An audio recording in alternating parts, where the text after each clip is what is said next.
If you could choose between going to heaven right now or spending another year on earth first, what would you choose?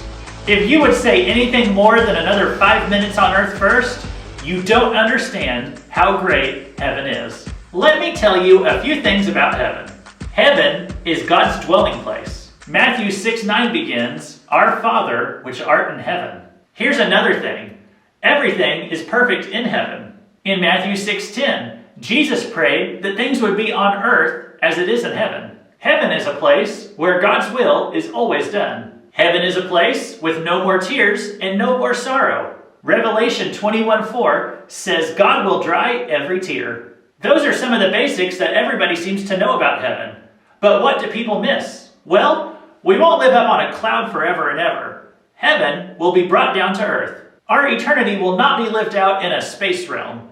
Everybody talks about living up in heaven forever, and that's not technically correct. Once we die or are raptured, we're waiting up in heaven until the end of the world.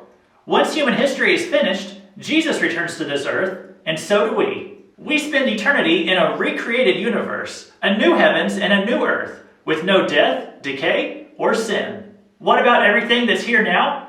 It'll be destroyed by fire and given a chance to grow new again. 2 Peter 3:10 says, "But the day of the Lord will come like a thief, and then the heavens will pass away with a roar, and the heavenly bodies will be burned up and dissolved, and the earth and the works that are done on it will be exposed." But we'll be fine.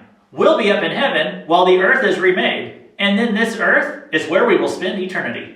Some people are worried about heaven being boring, but let me tell you, we'll have the universe at our fingertips. Everything that humans have been able to achieve in this universe will at least be possible in the next one. We won't be more limited in the next world than we are in this one. In fact, the limits will be gone. We'll have glorified bodies that won't die or ever wear out.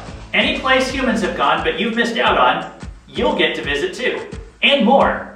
Any accomplishment humans have done that you haven't, you'll get to try too. And more. Think of the people you'll meet. The Apostle Paul, Daniel, King Nebuchadnezzar, George Washington, Abraham Lincoln, Adam and Eve. But most importantly, Jesus. Heaven is an adventure, and it's one you don't want to miss out on.